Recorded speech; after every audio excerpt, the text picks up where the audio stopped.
semua menjadi satu, sama seperti. Selamat datang kembali saudara-saudari.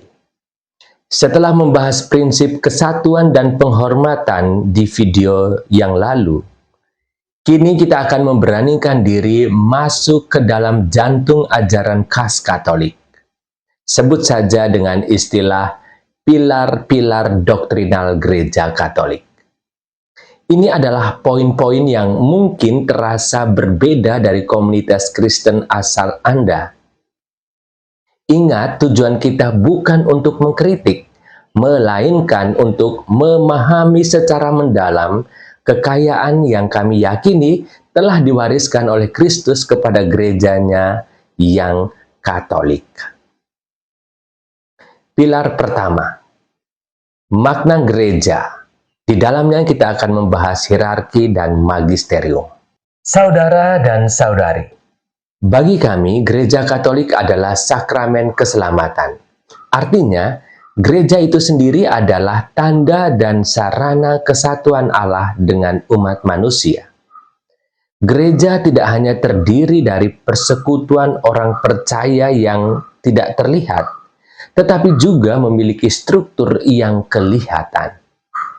Gereja Katolik percaya bahwa Kristus mendirikan sebuah struktur apostolik yang diteruskan melalui para uskup. Paus sebagai penerus Santo Petrus adalah kepala kolegial uskup, tanda dan sekaligus menjadi pelayan dari kesatuan gereja di seluruh dunia.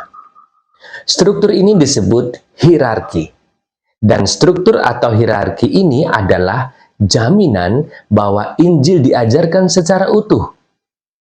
Kami juga percaya bahwa Kristus memberikan wewenang kepada hierarki untuk mengajar secara otentik. Wewenang atau otoritas mengajar ini disebut magisterium. Ketika magisterium mengajarkan iman dan moral dengan cara yang definitif, yang pasti, kami meyakini bahwa Roh Kudus melindungi gereja dari kesalahan. Ini memastikan bahwa ajaran yang diturunkan dari para rasul tetap murni.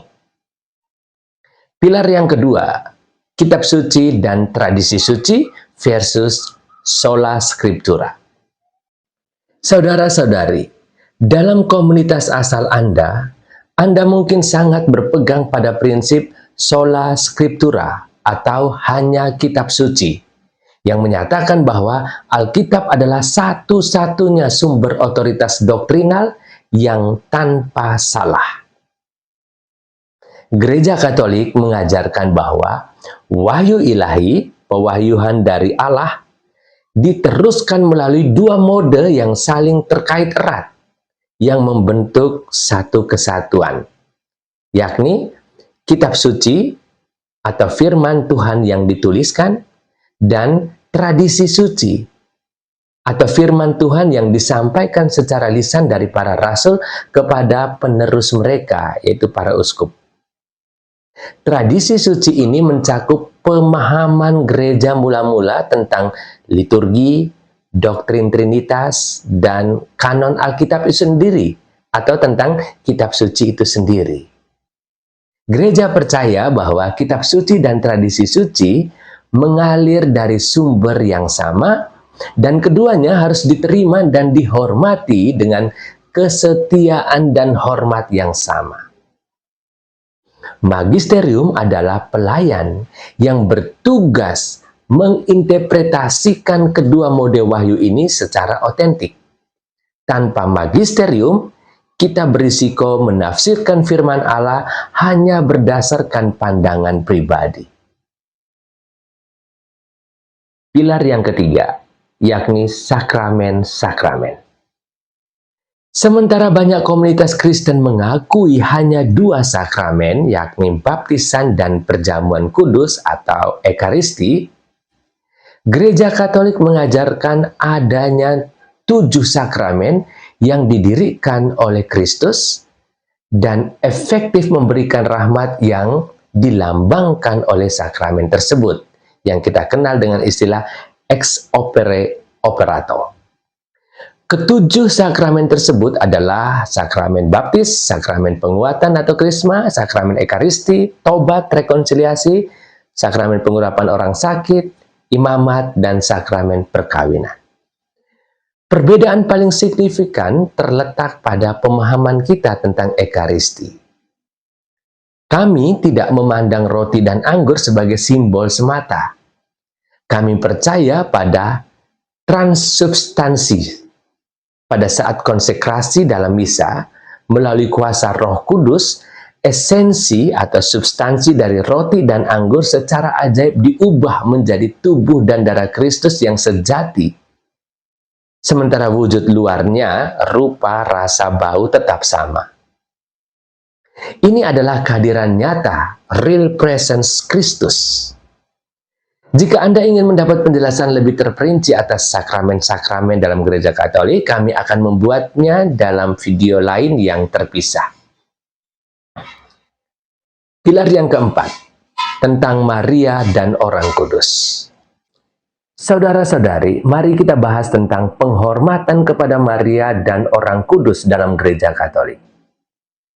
Hal ini paling sering disalahpahami. Kami hanya melakukan penyembahan atau adorasi itu hanya kepada Allah Tritunggal saja.